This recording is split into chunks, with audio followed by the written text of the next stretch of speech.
Hi, everybody. Welcome back to HR. Are you listening? This is your host, Marta Fernandez, an HR generalist. And today we have an amazing guest. Again, this is season 2, guys. So be super excited because this guest is going to bring a lot of knowledge and wisdom. With no further ado, let me introduce you to my good friend, Tuomo Vauhkonen. I butcher his last name. Hi, how are you? I'm fantastic, Marta. Thanks so much for the invite and possibility to come and chat with you. That's a very honor. So looking forward to our discussion. Yeah, no, well, thank you. I mean, honestly, I'm super excited. I just want to disclaim to my audience that we met in LinkedIn. He used to participate in events, live events, very useful, very educational.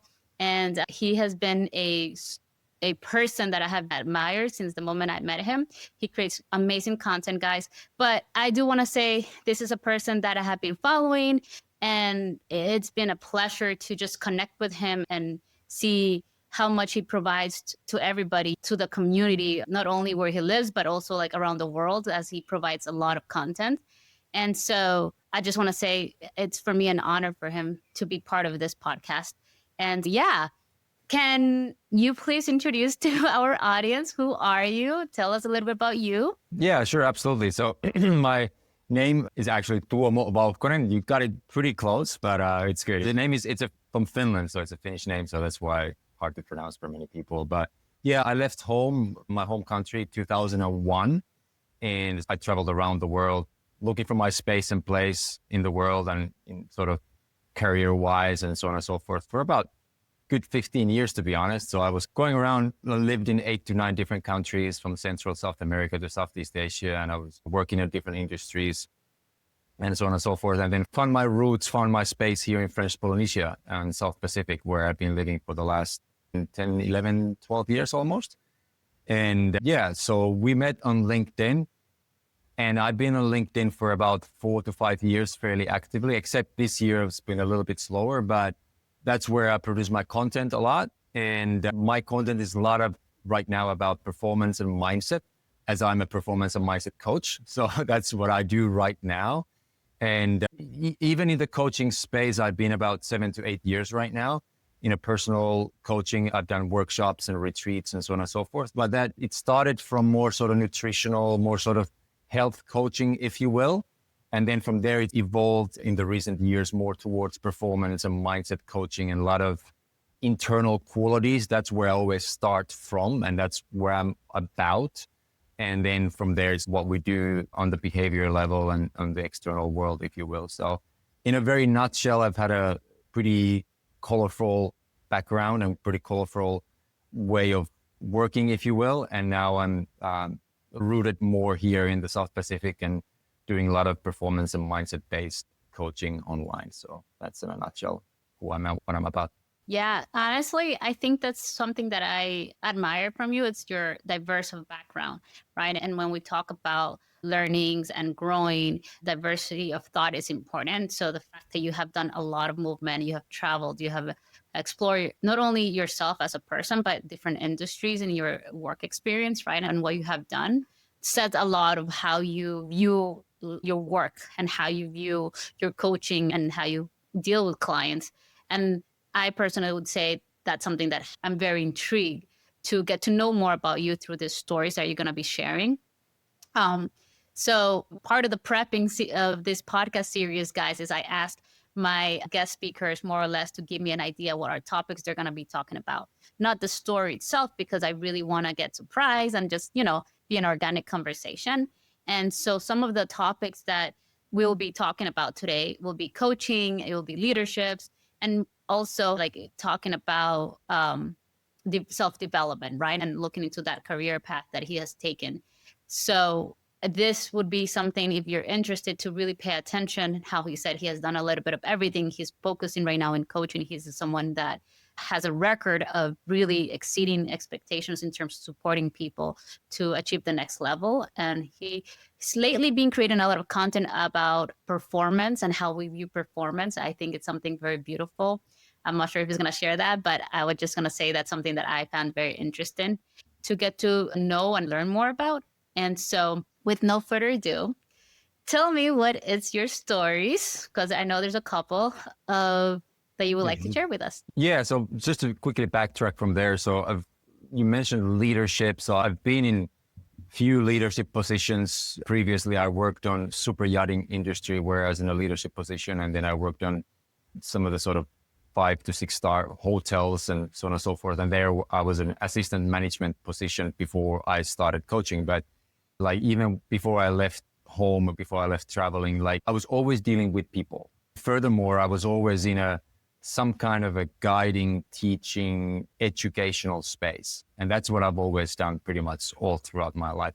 That's the common thread with all the different things that I've done. I was a diving instructor. I was a first mate on a super yacht. I was an assistant school teacher. And so there's always been helping, supporting, guiding, teaching, coaching people. It's just the label has changed. Now it's a coach label. Before it was a teacher or a guide or tour guide or what have you, instructor. So the label has changed, but the actual underlying values that I've been teaching, they've always been the same. So that's, I think, something that I realized sort of 5 to 7 years ago. I was like, that's really interesting. So even if you change jobs or you change careers, but the through line has always stayed the same. I've always stayed true to myself and my values and what I'm good at and what comes to me naturally. It's something that I didn't even really think about consciously, but it was unconsciously always there. So I always gravitated towards these positions and this kind of career, if you will, that was always with people, teaching, guiding, and coaching, and so on and so forth. So that's, I think, the first thing that's for a lot of people they can take away. If you look at everything that you've done in your life, what is the through line? What is the red line there that connects everything together? Especially if you're in a state that you lack clarity, you're not sure where to go or what to do. If you want to change careers or change jobs or change something, like what is the through line that you always done? What is the thing that you always unconsciously good at? And then go that way. Even if you think that you change your career completely, but there's something that holds everything together. What is the clue between everything? Yeah, I want to just make a highlight something that you said about leadership and, the names and how they transfer, but ultimately it's like the underlining value or string that put everything together. I always say to people that leadership roles or being a leader is not necessarily about the job title or what you think it is. Like you could be actively leading people subconsciously, how you said, in a role without you noticing. And a lot of times people wait to act as a leader or say, okay, I'm a leader because now I'm in that role or that title that says that I'm a leader. But I think that's beautiful said that in all my jobs, all my roles, there is some sort of sense of guiding, assisting, serving, providing support, those components that make someone a leader. Consciously or subconsciously, you realizing that's what you were doing. So I found it beautiful because that is well said. That's something that people, we tend to miss. Yeah. And I think take it from there. It's fairly obvious when we think about it, but like we can break down leadership into 2 different levels or 2 different categories, which is obviously the quote unquote external leadership, where we lead other people. We're in these positions and roles and where we are helping or guiding people to a certain direction. If you're a company CEO or, what have you. And then there's the completely different, or not completely, but the opposite of which is the self-leadership. And that's where I think everything starts from. It's very difficult to lead others unless you're able to lead yourself and be true and honest to your values and have integrity towards yourself and being able to be true to your own word. And those are the kind of the true leadership values that have to be in check first, I would say, or at least they have to be developed at the same time as we developing the sort of external leadership skills and so on and so forth. So I think the self-leadership is something where especially the coaching comes very handy and very helpful, where we can help others to, because I know for sure that a lot of the leaders and CEOs and directors of the companies, they might struggle with this point of self-leadership. Like once the lights go out, if you will, like how do you lead yourself? Are you true to yourself? And what are those things? And that's where the coaching often comes very helpful. Yeah, interesting. So I would imagine that you have some sort of experience or stories related to leadership, because you sound very well reflected. Like you sound like you did your own self-discovery to have this wisdom. I don't think a lot of people don't even realize this, that what you're saying. Like it's, for me, it's very insightful. First, because I have never even thought about it that way. Mhm. So I'm learning something with you. Second of all, because it definitely shows up that you have really taken this time to grow, but also be conscious of what it means, right? So do you have any stories with aligned to these Mhm. ideas that made you aware of this? Yeah, yeah, I definitely have like there's because I remember we were chatting before and you asked me what would be the good stories. I have a couple. I'm not sure if this is going to hit straight into the point of the self leadership, but one of the kind of, it's not really more of a like individual story, but a remark that I learned when I was working in these super yachts. And obviously the yachting industry, it was basically like we had a boat of, let's say, 50 meters or 100 meters, and there was a lot of crew. And we stayed together 24 hours a day, a period of maybe 2 months. So you're in a very tight space with a whole bunch of different people that you never met. And that the difference between that and a regular job, if you will, is that you go from 9 to 5 and then you get to go home to your family or you see your friends. But in this kind of environment that I was in for about 5 to 6 years, you don't get to do that. You're there with the people the whole time and you get to know people very intimately, very quickly, for the good and the worst, if you will. But the leadership comes very quickly there. There's a captain, there's a hierarchy like in the other companies as well. And one of the really interesting things that I learned from the captain, so obviously the captain is in charge of everything. Anything that happens, good or bad, is always captain's fault when you look from the outside. The guests and the owners of the boats were often not millionaires, but some of them were actually billionaires. And I've met a lot of these people as well.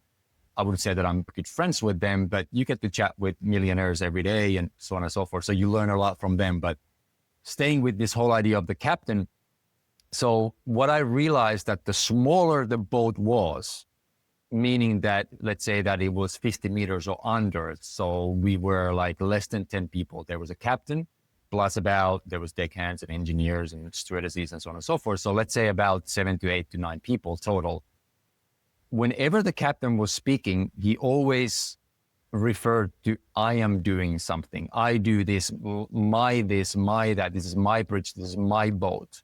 And I get to do this. I do this. And the bigger the boat got, let's say that it was 100-meter boat where we had 30 to 40 crew members, the captain never used the word I. He was always, or he, but she as well. In this case, I only work with the male captains. He was only using we. This is our boat. We do it. We have to do this. We do this. It was never about me or I. So the bigger the stakes were, the bigger the guests were, the kind of more valuable operation was, if you will, the captain understood that he cannot do it himself. It's always about the team. It's never about him. Even though he bears the ultimate responsibility, but he understands that he cannot do it himself. Whereas the smaller the operation was, or the smaller the boat was, the captain was always putting himself in the pedestal and talking about him and himself. And I do this and I do that. And I was like, well, that's very interesting. So that's the understanding from there that the position that you're in, especially if you're in a high leadership position, yes, you're ultimately responsible and you get to bear all the responsibility of the good and also about the bad, but also very much understanding that the team is that's going to do the work with you. You're not there by yourself. So I think those are the things that a lot of the leaders probably struggle with. They taking the responsibility and they want to claim it, but at the same time understanding that hey, the team is there that's doing the work and helping me to be where I'm at in the first place. And I think that the prior example is where we all need to get to, understanding that the team and the other people, even if I'm like, let's say a solopreneur, or you are someone that's writing books, for example, you do your work a lot by yourself and you think it's all about you. Yet we need to understand that there are other people who needs to buy your books and people that need to consume my content and so on and so forth. So it's never really about me, really. I never thought in my brain, it's like normally when leaders are in a smaller group at least the way I have viewed leadership, it's we. Even if I'm leading like 2 people, I don't say I, because my understanding of leadership in my head has been of the, I need my people, my community to be able to execute my visions, the strategies. But I find it interesting that I guess it also plays a strong factor. Maybe it's not a causation, or it's maybe simply a correlation between captain mindset, really like the industry itself, right? Because I would say industries 100%. plays a big factor on how we view certain roles, right? And I found it beautiful that you were able to grasp this idea of, in a good example, right? Hey, we are bigger, but we also see leaders acknowledging that it's an us, it's a community to be able to make this happen, right? And I find it more interesting that people who are in a smaller boat felt some sort of entitlement or some sort of hey, I'm the one, let me, And so in my brain is having a conflict of comprehending that, because I grew up in a very entrepreneurial world. My family is entrepreneurial. And so I've grew up with the idea that to make things happen as a leader, you need to also acknowledge that you need a community. And I find it very powerful, your insights, mostly because you see this, you absorb it, and you learn from it. And it looks like that made a big impact on how you view leadership. 100%. And I think you hit the nail on the head there when you talk about the industry. I think the industry plays a huge role, especially in this one. Like that, it's a very unique industry in many different ways. And when you spend 24 hours in the same space with the same people, the things get tight pretty quickly, and you don't get to let go of the trauma and the this and that, and the sort of the emotional kind of detoxification doesn't happen as easily as it is to go for a run outside or go somewhere with your friends, or even when you're sleeping in a very small quarters with the same people, and it's a very different space. So I think it's not entirely a great example for sort of the common carriers on offices and so on and so forth. But yeah, but at the same time, you can take a lot from those spaces that are more intense in one ways. And then you can take those lessons from there and apply to your own situation in many ways. And I think that's also something that is going from there, that when we follow other people, when we look examples, even if it's social media or at work and what have you, often we try to copycat directly, hey, he or she is doing this, I need to do that as well, or I want to do that. But I think the most powerful way to look at that, if you want to learn something from someone, learn about their values, learn about their principles, and learn about their methods, and not directly try to copy something that someone's doing, because their environment, their teachings, their lessons are completely different. The people that they work with and the environments and the careers and so on are completely different. So you can't just take something that someone's doing here and then implement it into your own situation directly. But what you can do is you can take some of the habits, you can take some of the principles and protocols, if you will, and then implement those into your own life. And that's, again, what I do a lot in my coaching is I help people to implement a lot of those, as I just mentioned, protocols and ideas into their own situation and environments, instead of trying to be like, oh, he or she is doing this, I want to do exactly the same. That never works. Yeah, I agree with this statement, because I think that's the lack of critical thinking. I have a lot of thoughts in terms of critical thinking and how society has reduced their critical thinking skills. They tend to the copy paste, and it sounds terrible, but the reality is that we're not longer really reflecting upon what it means, an opportunity, what it means to copy this person. We take it as face value, and you bring a valid point in your stories about you have to look at the context where we at. You're in a small space.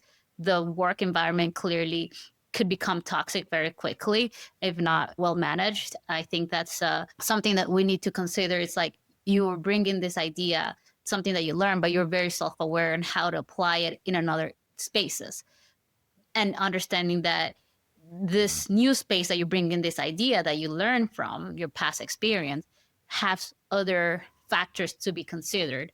And I want to say that's a valuable lesson for anybody, is that we need to look at the context where we learn something. There's always factors and values and variables and all these things that can make things very complex. And that comes down to, in my head, is like what we're talking about is a lot of like critical thinking, self-awareness, reflecting, things that require a lot of inward work, if that makes sense. 100%. I think something that comes from there is that when we get, let's say at work or in a situation, we get upset about X, Y, and whatever that situation is, a lot of the anger or frustration is often in a very superficial level.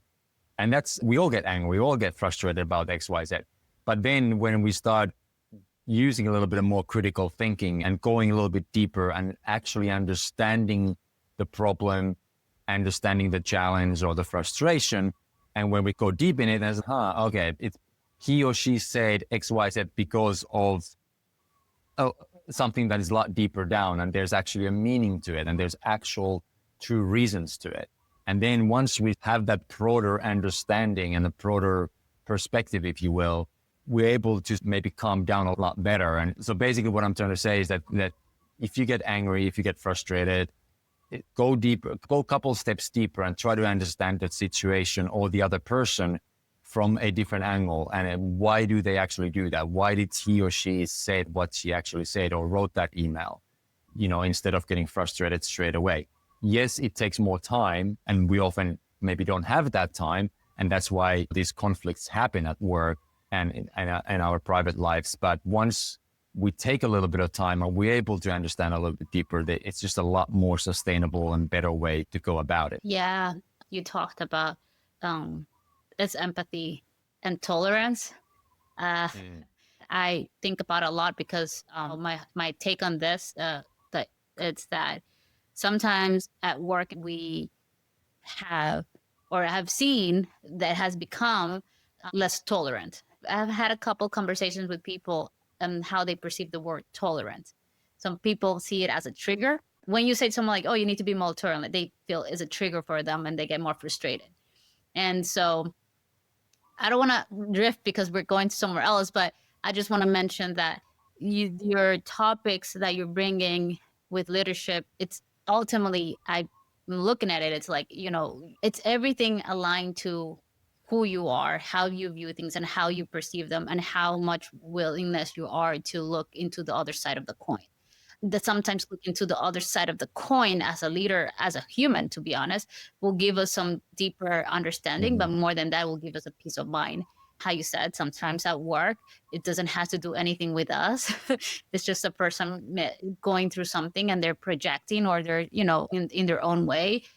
And a lot of times people don't even realizing that they're doing that. It's not like they're intentionally wanting to harm you. It's more of, it's just a buildup. And so I want to acknowledge that because that's very deep what you said. And it's so powerful. Yeah. Yeah. And I think like to give people a tool, or give myself or whoever like who is listening to this, maybe an idea of how to put this into practice, is it's all fine to talk about these things, but if they stay just on a mental level and doesn't hit the ground, if you will, what is it good for? Because a lot of people, I'm able to internalize this, but what does it mean actually in the behavioral level? How do we actually put into practice? And when it comes to what we just talked about, what are the attributes is obviously patience. Like we have to be patient.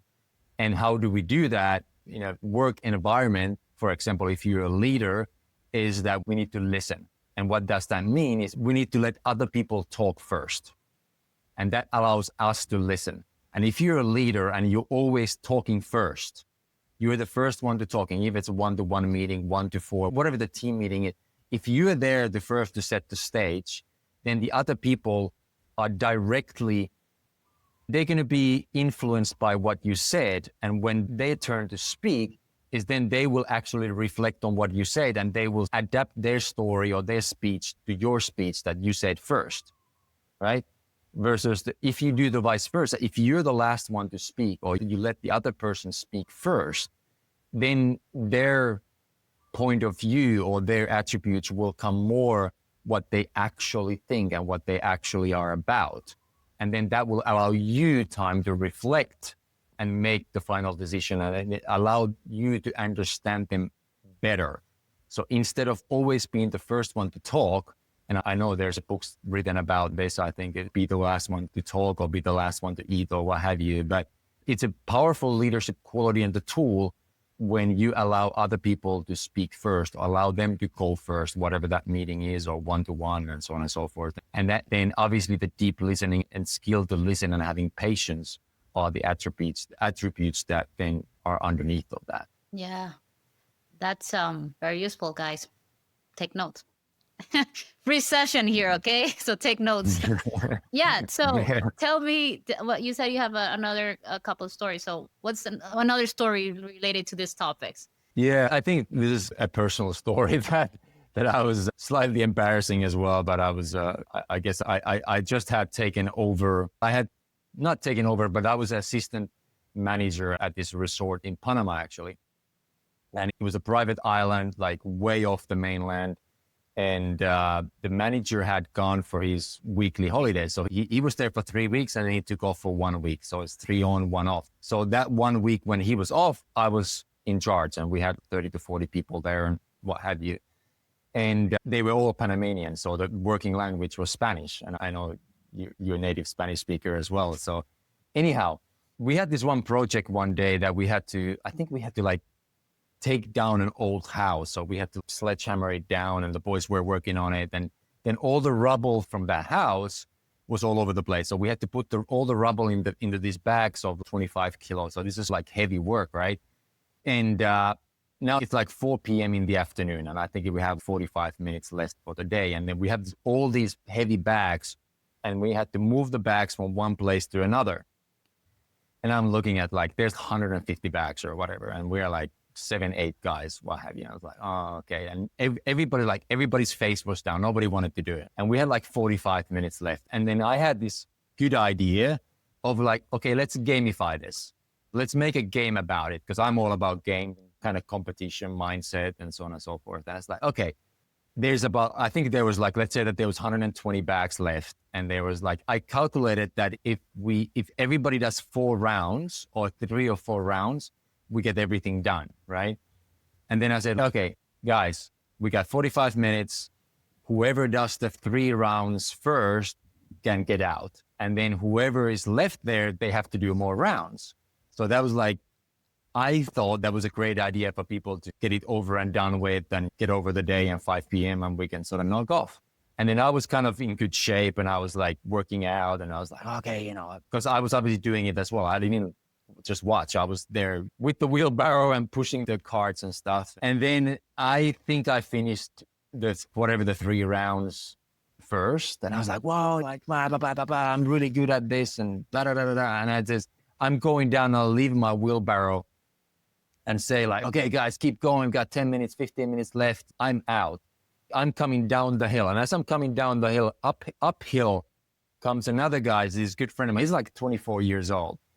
I always remember his name was Haido, actually. And Haido had already done the 3 rounds, right? So he actually was faster than me. And I'm going down the hill. He's going back up the hill to pick up more, like the extra round. And he just looks at me and he tells me like, Tuomo, todavía hay carga. So basically, there's still a load to carry. And he didn't like, and he just looks at me and passes and goes up. And I'm like, holy shit, you're actually right. So like the whole idea of this mindset of like making it about a competition and be better than the others and you be the first and what have you, that's just completely thrown out of the window. So then I go down the hill and I was like, yeah, he was right. And I go back up the hill and start carrying the bags more. So he gave me that lesson right there and then. It's not about you. It's not about winning. It's about getting the job done. And yes, I was trying to motivate the guys and get them to do the work quicker and so on and so on. But for them, it was all about the team. It's not finished until it's finished. Like when all the bags are carried, that's when the job is done, not when you're done and the other ones are not. And I was like humbly there, like, Haido, yeah, you were right. I was wrong. Thank you for that lesson. I didn't have the guts to tell him right there and then, but I think a couple of weeks after I was like, yeah, thanks for that lesson. You gave me a good leadership lesson right there. Even if he wasn't in a leadership position at all whatsoever. But for them, it was about the team. It was about getting the job done instead of being better than someone else or being faster or what have you. First and foremost, I want to point out the comment that you just said about I was just humbled at that moment in time.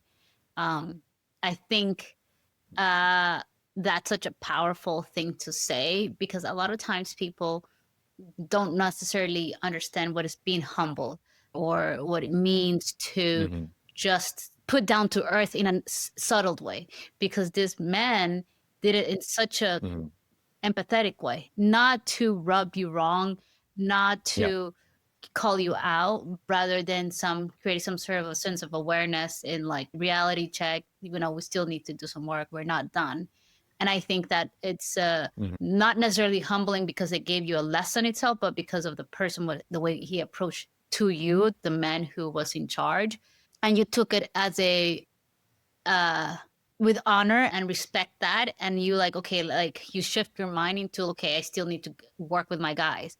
You know, saying something so simple for some leaders will feel like, what are you like, you know, like a ego thing, like it could rub them wrong, if that makes 100%. sense. So I want to commend that aspect, because the story might not look crazy or complicated, but it's something so simple that shows how much learning we do when people do things in the best way, in the best interest, not for themselves, but for everybody. And they're not fearing their leader. I would just want to say that because I think that's important to acknowledge in the story. It's that the aspect of someone telling you something so simple, and how you as a leader took it and embraced it. And instead of maybe reacting in a negative way, you took it as reality check. Oh yeah, let's keep working.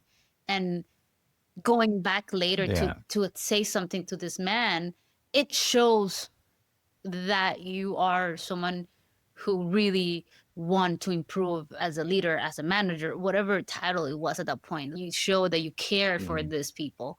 And I have this idea that sometimes people don't talk like that to their managers or to their leaders because they're so afraid. And even though you were in an ambience of competitiveness and trying to make it all fun, you took it and you accepted and embraced that man. So I want to say that's really cool. Yeah, I think something that I will also use in my coaching quite a bit is this idea of a hindsight window. And what does that mean? Is basically is that something happens, the challenge, whatever happens, and then how long does it take you to actually get the lesson from it, right? Sometimes you have it straight away. Sometimes we never learn from that, and then we repeat those mistakes, right? So how long is the hindsight window that you have from the experience to the moment that you actually get the lesson from it? And that's the shorter the hindsight window is, the better you are. And the longer it is, that's where the struggle starts to come, because then you think, oh, he said this happened, but you haven't learned anything from it. If you're still in the experience, that especially if there's that emotional connection and the burden from the experience. But the hindsight window is, okay, I've come to in terms with that situation and that challenge or that mistake or what have you, and I learned from it, then I'm able to move on. A lot of people say, oh, just forget it and move on. But that doesn't really work, because if you just forget it and move on, you're going to repeat the same mistake again. Or you still have that emotional connection to that challenge, that mistake, that experience that happened. And that it acts like as an anchor behind you, because you haven't solved that issue at all. And again, I'm obviously biased to say that, but that's where the powerful coaching is extremely helpful, because a lot of the times we're not able to grapple with those experiences because maybe we don't have the broader perspective. We're not able to think clearly. And it doesn't have to be a coach. It can be your manager. It can be your director. It can be your friend. It can be your colleague, what have you. But in some ways you have to deal with, especially with the negative experiences. And then you're able to come in terms with them and really actually carry on forward. And furthermore, get the lessons from those experiences. Yeah. Well, there's two things. I agree with you, because I think one of the reasons why I started this podcast is because I want to create validity to people's past experiences, whether they're good or bad.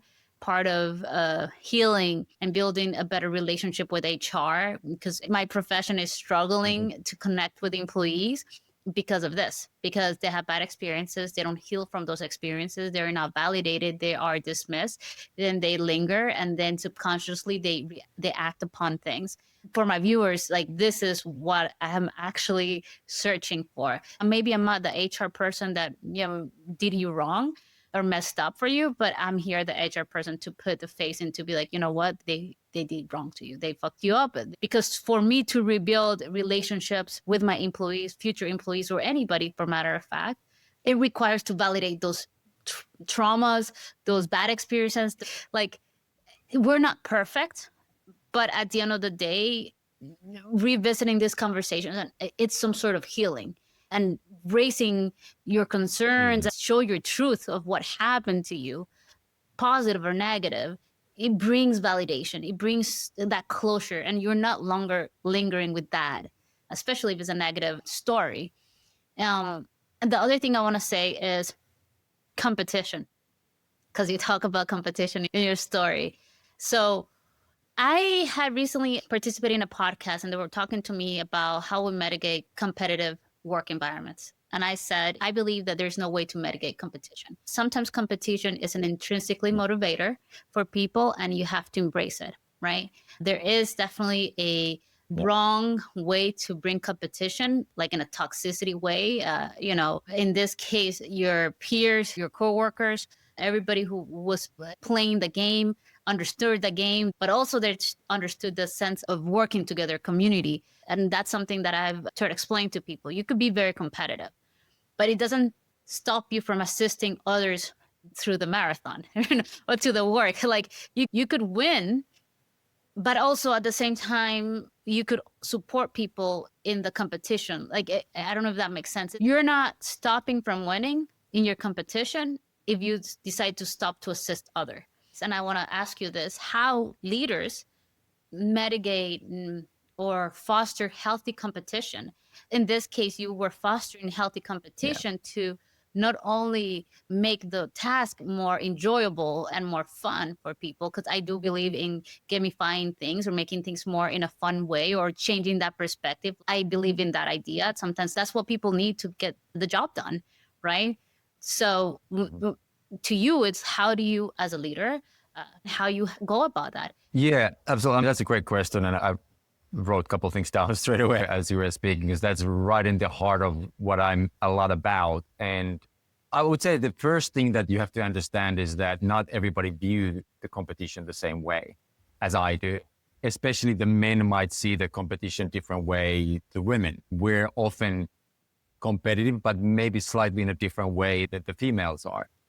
So the first thing that the leader has to understand, okay, if you want to try these competitive games, if you will, they're not for everyone. Not maybe everyone likes them.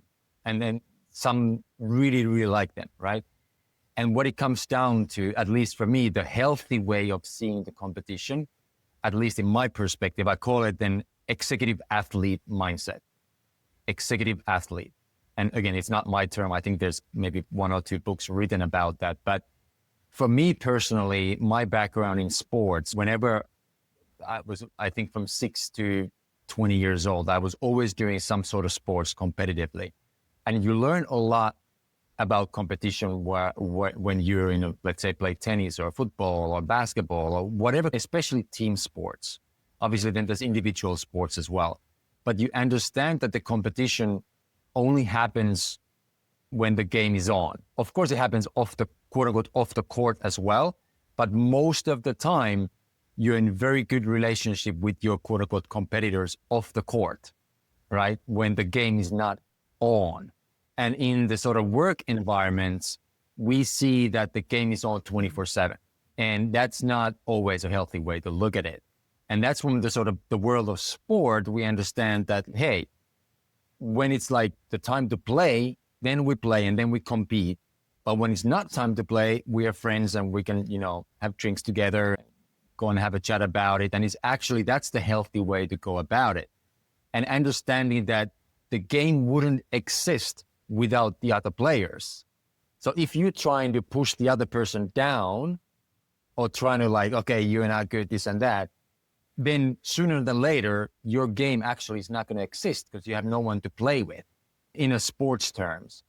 And kind of the same thing that what I've always tried to emphasize, that if you're in a career or an office environment or in a sort of company environment, if there's somebody comes into the game and instead of them trying to take away your piece of cake, you actually expanding the cake. You know, there's more players and there's more, you're doing more marketing. When there's two players doing marketing, you actually reaching more people together. Yes, you're competing, but the cake is actually bigger instead of having a smaller cake and smaller slices, in a sense. So I think when you look at the work from executive athlete perspective and understanding that the game is not 24/7, in a sense, that yes, you play, yes, you compete, but you can do it in a healthy way and a fun way, especially. You actually enjoy what you're doing. You enjoy the game itself instead of just the outcomes. That's a huge mindset shift for a lot of people. And that's what I'm bringing this back, but when we talk about performance, when you look at the athletes, when they talk about performance, they talk about the act itself. They talk about the sport itself. They talk about actually enjoying the performance side of things instead of just the outcomes. And when we talk about, for executives and directors, when we talk about performance, it's often just the outcomes, just the numbers, just the results. And we forget that the performance is actually what brings the results. It's not the results itself. And if you only focus on the results, then you're not really getting better. You have to talk about the performance. And that's what the athletes, that's what we're focusing on. The athletes is focused on the performance, not the scoreboard. The scoreboard is the outcome, if you're with me. Yeah. No. Yeah. Right? I you know what? I think we're circling back. It's so funny because I was like, we're circling back to what we, I'm terrible right now, but what we talked earlier about acknowledging the cycles, the patterns, right? And we talked about like being self-aware as a leader, right? But what I'm trying to say is what you just said, it hits right in my thought processes of how I view things, but I don't articulate it as well as you did, because a lot of times in HR, we talk a lot of performance and people don't understand that HR also has to deal with a lot of like behavioral challenges. And you said it so well, like we're not wired, or people are not necessarily wired to look at the performance or the journey itself to value that because they're so focused on the outcome. And so I think that is something that it's, even for my HR professionals who are watching, this is a good example of why it's so important to focus on the journey, on the performance of the daily basis, on how we can improve that. If we are only looking into the goal, we're missing a whole chunk that needs to be assessed. It's kind of like opening the door to a ethical dilemma in my head. If you only focus on people's outcome, you are giving the opportunity for people to compete and open the door to like, well, they just care about the outcome. They don't care how I do it, when I do it, or whatever meets the ends just to make it happen. I think that's when you start looking to the behavioral aspects. As a leader, in my head, I'm thinking like, how do you reel back that idea? How do you reel back to like, hey, let's not open that unethical, window to push people to do whatever it takes for you to get that sale, or do whatever it takes for you to get those KPIs and outcomes. How do we promote that competition? Because competition, it's a motivator, intrinsically or 100%. it's something that help us. It's something that tangibly we could touch. That's why we put numbers, because numbers help us to feel quick rewards. It's a psychological way of feeling that we're moving the needle.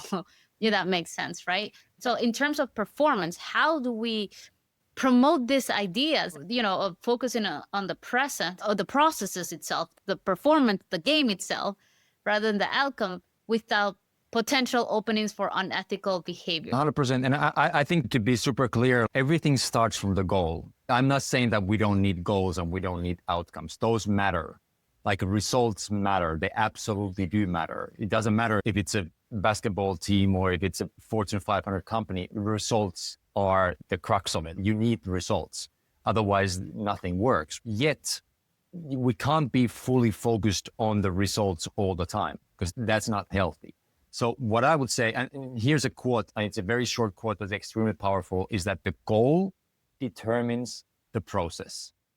Goal determines the process, meaning that whatever the goal that we're trying to hit, being big or small, the process or the performance comes from that goal, from that outcome that we set for ourselves, right?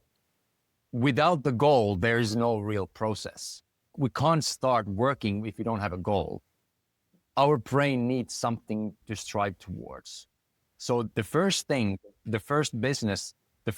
is that we need to set a goal, whatever that is. A powerful goal, is a weak goal, is a big goal, or a small one, doesn't really matter. But the process comes from there. So the practical, what I always emphasize and do for myself, and if it's first thing in the morning, or if it's once a week or once a month or whatever the quarter, like whatever the period, that's up to you. But we need to remind ourselves of the target, that where we're going, where we're heading, that what we're trying to hit. But we cannot do that 24/7. We can't be behind our workers every single day, like hit your targets. What's the result? The daily process is about performance. The daily process is about focusing on the journey. Yet, periodically, if it's once a day, once a week, every now and then, like we have to get together, okay, this is where we're heading. Make sure that the needle is pointing towards the common goal. And that's the job of the leader. But if you do that all the time, that's where the pressure comes from, right? The pressure and the comes when we're trying to hit the goal every single day, all the time. And that's in our head. Instead of, if you focus on the process, you focus on the present moment, it's a lot healthier and a more sustainable way to work than only focusing on the outcome all the time. So for me personally, what does it look like is that maybe in the morning, I remind myself, okay, these are my targets. These are my goals for the day. And then the rest of the day is just execution and focusing on the process and focusing on the performance. Or if it's once a week or once a month. And that way, instead of only focusing on the outcomes all day long, that's when you get crippled about like, oh, I'm not there yet. Instead of focusing on like, I'm here where my feet are. That's one of the mantras that I often tell myself. Stay where your feet are, right? Stay where your feet are. And keep taking steps forward. I think what you're saying is applicable to your story about the competition with Jairo and the guys to clean up, because you said there is a goal. You set the goal that is to clean up, right? The macro perspective, our goal is to clean up. The micro perspective, you as a competitor is like, okay, well, I said that it needs to be 3 bags. So my focus is to make sure the process is that I hit the 3 bags, right? And so I'm trying to correlate this to this because it's kind of funny, because your employee, Jairo, knew that the goal was ultimately to get the job done, to clean up everything, the mess. Yeah. Get all the bags. And you were focused on the journey in the shorter term. Like, present for you was, I need to make sure that I hit my, what I said, the 3 bags that it needs to be done.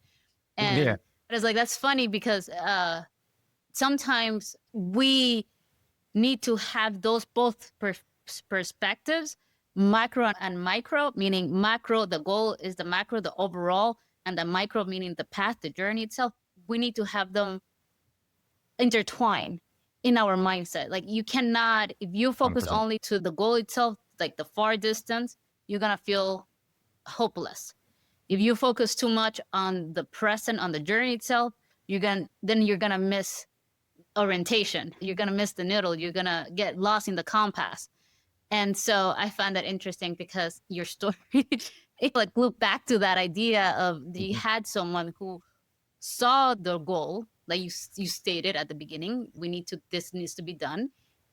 But at the same time, you acted in the micro perspective, like, I need to get this particular done. Like, this is the objective for me. But I want to start wrapping up a little bit. So I want to ask you to culminate these stories on the word coaching. And I want you to educate me a little bit about the difference between a coach and a mentor. And the reason why is because a lot of times, even in my podcast and everybody, we talk so much about coaching and mentors and all this stuff. And you do this as a profession. And I would like to hear the definitions for people leaving this episode understand that there is a difference. I think there is a difference between a mentor and a coach. I don't know exactly what it is, but a lot of times I realize people self-proclaim themselves as a coach, and I see that you put so much work to be the man that you are as a coach, as a leader, and I want to fully give credit to that hard work that you did. And it shows in your stories that you have gone through a lengthy process to grow as a leader, self-reflect, and just show humbleness in your stories. I think all your stories comes with a sense of humbleness, sense of learning, sense of willingness to be a better man, not only for yourself, but for everybody else around you. So can you please clarify for me and for all, what is the difference between coach and mentors? 100%. I would maybe throw a third one there that someone who's a trainer, right? So there would be a trainer, coach, and a mentor. There's probably other levels, but those are the levels that I kind of look at. Like I personally have probably two, maybe three mentors, two mentors. One of them probably doesn't even know that he's my mentor. That's a lot of the times. But with the mentor, for example, me personally, I might meet up with them once or twice a year and talk for 60 minutes and I'm good in a sense. It's someone, for me, mentor is someone that's done what you've done maybe 10 to 15 years ago. They have a lot experience from the field that you want to walk on. That you follow their footsteps, if you will. It's more, at least to me, more of kind of deep wisdom based than the coaching is. Mentor is someone that you really, at least for me, someone that you admire what they've done, not just career-wise, but maybe also in their lives. Like for me, both of the people that I consider as my mentors, they've done amazingly well professionally, but also in the personal lives. I wouldn't consider looking at anyone being my mentor or someone that I admire that have extremely successful professional lives, but then their personal life is a mess, right? Like that to me is not a success, first of all. So for me, if someone that I want to learn from and truly admire is someone that is a quote unquote complete package, if you will. And as I mentioned, the person who is my mentor, I don't need to see them or speak with them even monthly. Even once or twice a year sometimes is enough, right? Whereas for me, a coach is someone who is more walking the journey with you side by side, is more there involved. You meet up once a week, maybe 2 to 3 times a month, and is helping you, giving you ideas, allowing you to think differently. But you don't have to necessarily admire your coach. You don't even have to like your coach, to be very honest. Coach is someone who's there asking you extremely hard questions sometimes and helps you to think differently or get out of your own head, get out of your own thinking, right? Maybe allowing you to see the world differently, see your work differently. But you don't necessarily have to admire them or be their friend or even not always like them, if you will. You have to have a connection.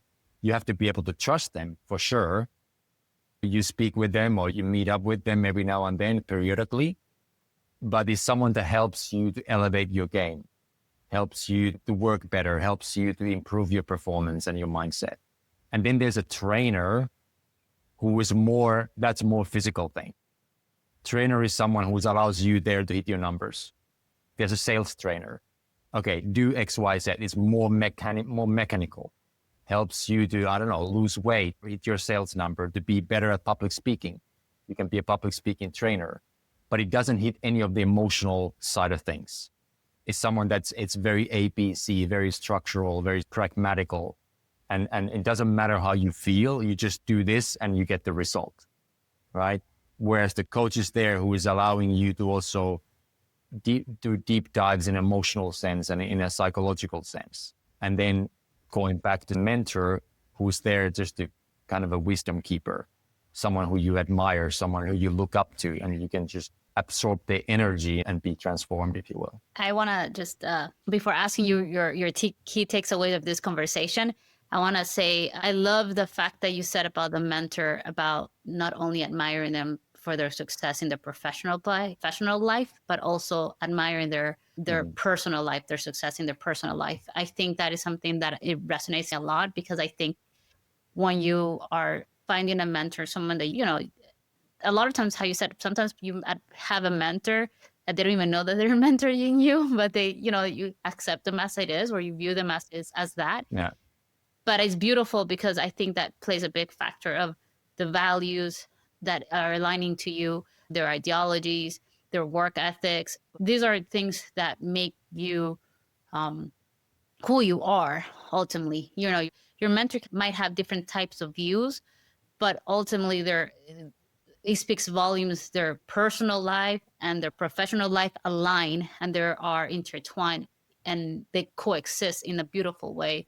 And I think that's beautiful, because sometimes people can be very successful in the professional world, the career base, but within their personal life, they may be struggle, to say the least. So, yeah, I want to say that that's, for me, the best way someone have ever explained to me what's mentoring. And it resonates a lot to how I view them. So thank you.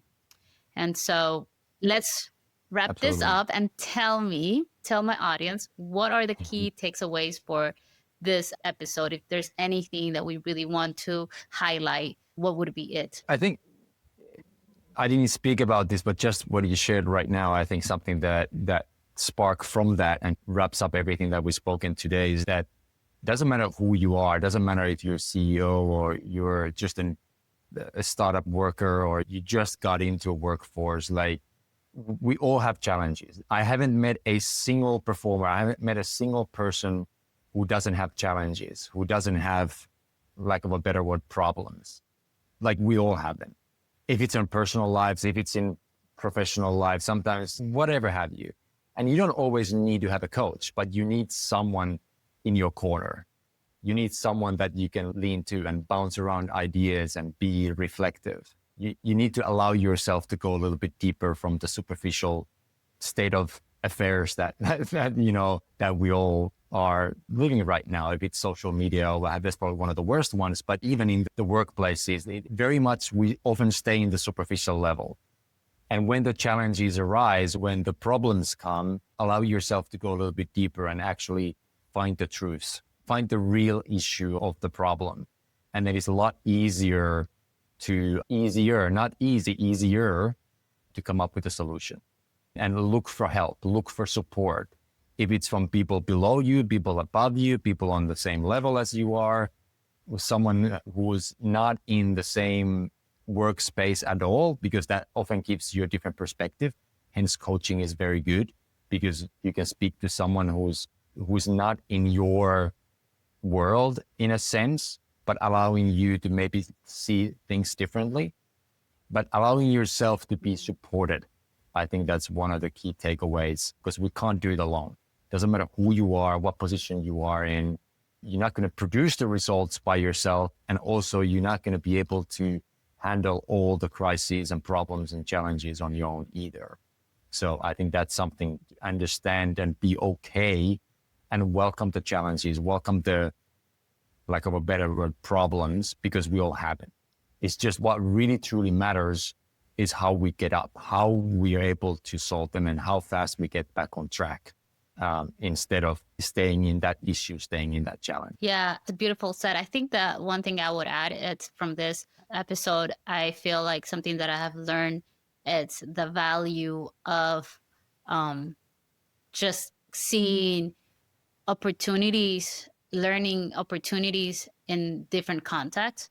I think that's something that I've learned. I've worked in different industries, but I never really thought about it like, different industries bring you different perspectives, but just being self-aware of how those perspectives are being used or implemented into the new industry that you are in, the new work environment that you are, you want to be mindful, because you come with certain biases. You come with some maybe unhealed challenges that you had faced in the past.